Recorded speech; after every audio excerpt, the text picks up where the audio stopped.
Televizija Slovenija predstavlja avgustovske filme tedna.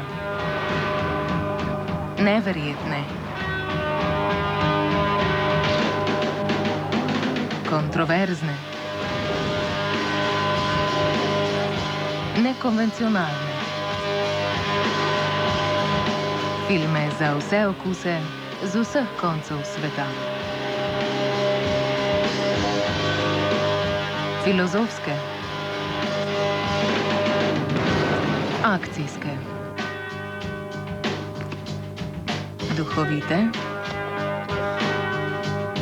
in ljubezenske. Filmi tedna. Vsak torek zvečer na drugem programu Televizije Slovenija.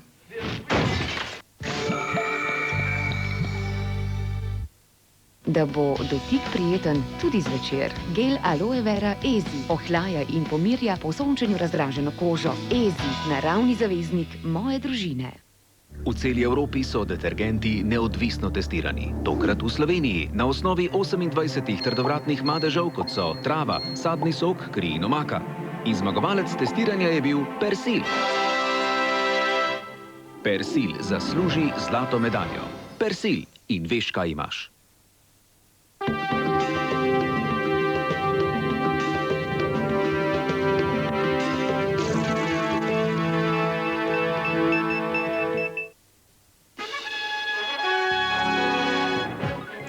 Žalni slovesnosti pri ruski kapelici in bolnišnici Ogenca.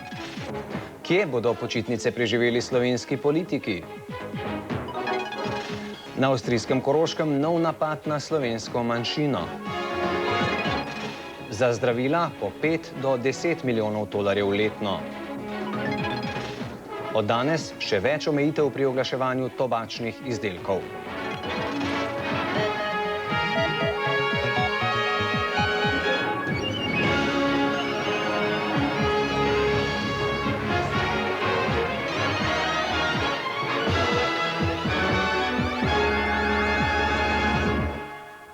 Dober dan, spoštovane gledalke in gledalci.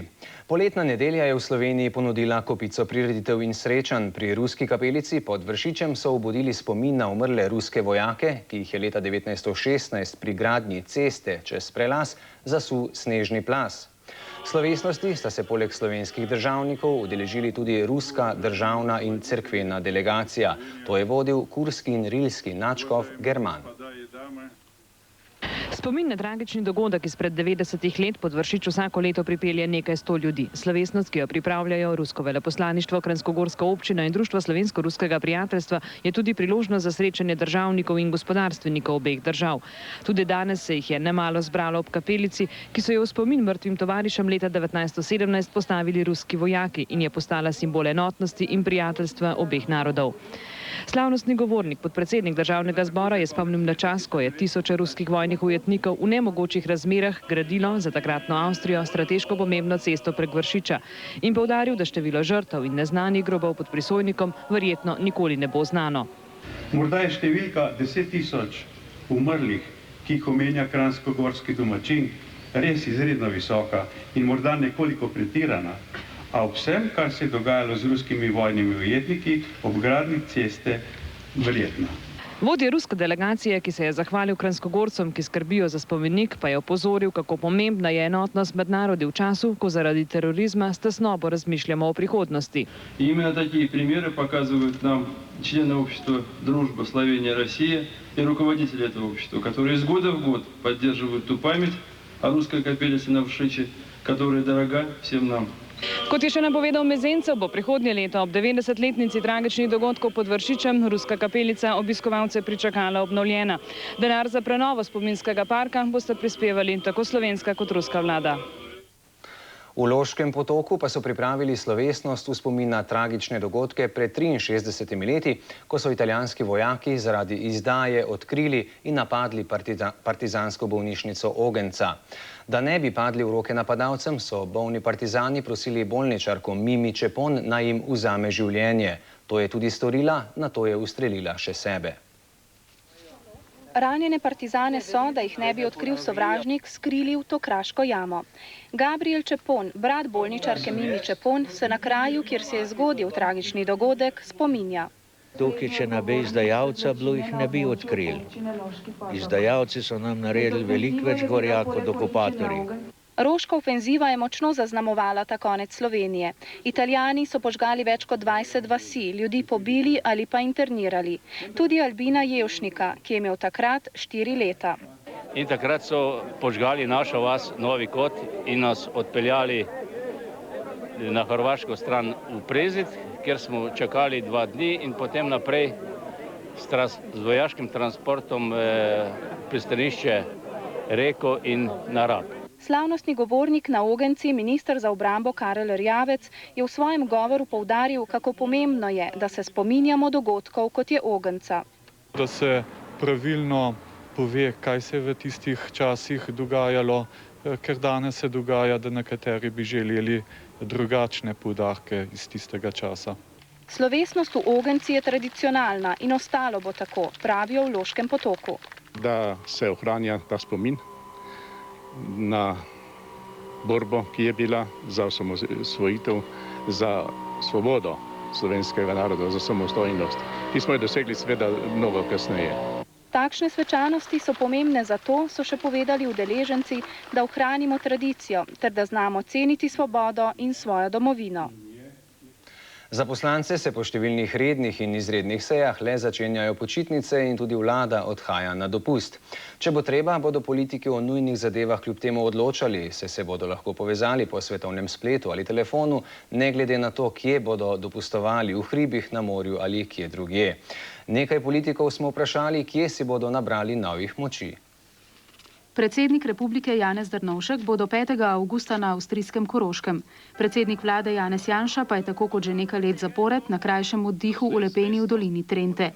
Jutri se bo s strankarskimi kolegi odpravil na Škrlatico in čez nekaj dni še na Triglav. Vesel sem, da je na začetku tega programa praktično, po mojem mnenju, najlepša gora v naših julicih, to je Škrlatica, in da je na koncu Triglav, kjer bomo skupaj praznovali 110. obletnico postavitve Aljaževega stolpa. Predsednik državnega zbora France Cukjati je glede dopusta redkobeseden. Mislim, da po slovenskih hribih, pa tudi v kakšna dolina bo prišla v poštev. Finančni minister Andrej Bajuk in žena sta se odločila, da bosta šla 2-krat na krajše počitnice. Zdaj prihodnji teden se bo nekam skrila, da bo res malo počitka.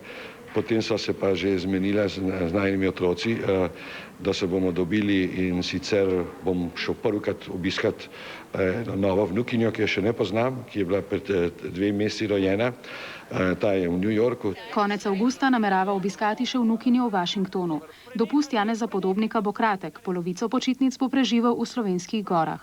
Zelo rad obiščem naš cerkljanski Porezen, Blegoš. Mislim pa, da se v okviru stranke tudi odpravljamo na Krn. In po dolgem času, nekaj dni, skupaj s soprogo, malo po potepu v zahodnoevropske države. Zmago Jelinčič bo šel na počitnice šele 4. septembra. Odhajam nekam v južne kraje, to pa nikakor ni Hrvaška. Predsednika opozicijskih strank LDS in SD sta že na morju. Miran Potrč bo na počitnicah 14 dni. Kdaj ga ne bo doma, ni povedal zaradi zanimivega razloga. Ker me opozarjajo, da ni dobro povedati niti kdaj, niti točno kdaj, zaradi tega, ker potem sporočaš eventualnim vlomilcem, da boš imel stanovanje na razpolago. Pavel Gantar se še ni odločil, kje si bo letos oddahnil od skrbi. Destinacija na Hval mi je padla v vodo, v morje in se doma še nismo odločili, kam bomo šli, če bomo sploh šli. In kako dopust preživlja naš zadnji sogovornik? Običajno gremo v avgustu, pa najrajši smo kar na slovenskih zdraviliščih, največkrat pa kar v Moravcih, tako da verjetno bo tudi letos nekaj takega. Otroci pa že grejo po svojih poteh, tako da bolj vožen krogov. Vsekakor si morajo politiki nabrati dovolj moči, saj jih že septembra čakajo zahtevne naloge. Iranske oblasti so napovedale, da bodo jutri delno obnovile projekt bogatenja urana, če od Evropske unije do danes ne bodo prejele novega predloga o sodelovanju na jedrskem področju. Na to se je že odzvalo britansko zunanje ministrstvo in obljubilo, da bo Iran predlog prejel v tednu dni. Hkrati je oblasti v Teheranu posvarilo, naj ne obnavljajo bogatenja urana, saj bi s tem lahko ogrozile nadaljevanje pogajanj. Rusko obrambno ministrstvo je svojemu osebju prepovedalo dajati izjave za ameriško televizijsko postajo ABC, potem ko je ta pred 2 dnevoma objavila pogovor z vodjo čečenskih upornikov Šamilom Basajevom. Ruske oblasti so zaradi objave pogovora že v petek protestirale pri ameriških oblasteh, a te so izjavile, da niso pristojne za preprečevanje objav v medijih. Londonska policija je sporočila, da je na jugu Anglije prijela še 7 ljudi, ki jih sumi vpletenosti v bombne napade 21. julija. Od virov pri rimskem sodišču se je izvedelo, da je v Rimu prijeti britanski državljan etiopskega rodu Osman Husajn priznal sodelovanje v napadu.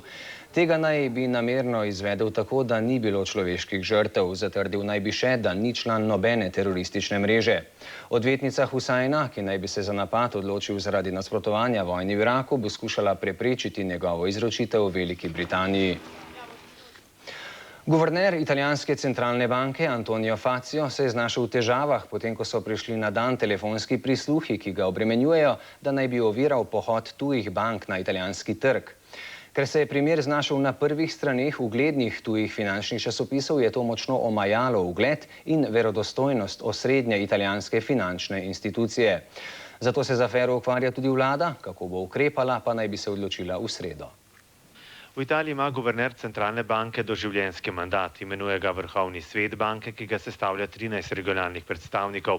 Vlada sicer na koncu ratificira ime izbrancem, vendar ne mora vplivati na njegovo imenovanje. Prav tako ne na njegov odpoklic. Zato v vladi razmišljajo o spremembi zakona. Zaenkrat se nagibajo k modelu Evropske centralne banke, kjer traja mandat predsednika 8 let. Do danes je italijanska centralna banka veljala za garanta legalnosti in neodvisnosti. Sporna vloga njenega guvernerja pa je močno omajala njen ugled. Fazio naj bi namreč pomagal svojemu prijatelju, predsedniku uprave banke Popolare di Lodi, pri poskusu nakupa banke Antonveneta iz Padove.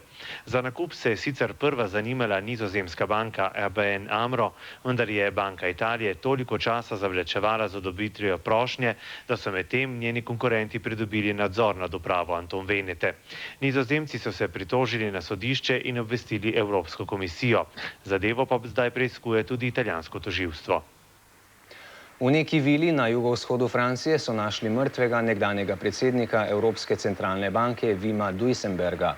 Vzroka smrti 70-letnega nizozemskega politika in prvega predsednika ustanove, ki skrbi za stabilnost evra, francoska policija ni sporočila. V Goričah pri Borovljah na avstrijskem Koroškem so neznanci v noči na soboto krajevni napis in cesto porisali in popisali s kljukastimi križi in protislovenskimi gesli. Na cestišče so tako napisali ven s koroškimi Slovenci. Kot je znano, si slovenska manjšina za postavitev dvojezičnih krajevnih napisov v nekaterih večjih krajih, kot so Borovlje, Škocjan, Dobrla vas in Pliberk, prizadeva s pobudo na Ustavnem sodišču. Ustavni sodniki so se odločili preveriti upravičenost zahtev pliberških Slovencev. Ti so zato zadovoljni, saj so prepričani, da jim ne bo težko dokazati slovenskega značaja mesta Pliberk. Pliberk je ena izmed stoletnih obmejnih prestolnic koroških Slovencev, ki je mnogim ostala v spominu kot največje obmejno nakupovalno središče. Po osamosvojitvi Slovenije je Pliberk izgubil svoj trgovski sijaj. Povečala se je brezposelnost, toda kljub temu koroški Slovenci, ki daleč presegajo 25-odstotno mejo, niso odhajali iz občine. Nasprotno, celo utrdili so svoj položaj in postali druga politična sila v občini. V Pliberku, mislim, kar tukaj je zadruga Pliberk, posilnica Pliberk, zdaj novo zgrajen kulturni dom. Seveda so tudi manjša podjetja, kjer so Slovenci, tako da je slovenski živ v Pliberku zelo močen in zato ne vidimo razloga, da bi tudi to vidno bilo, da tukaj živi slovenski narod. Nekaj dvojezičnih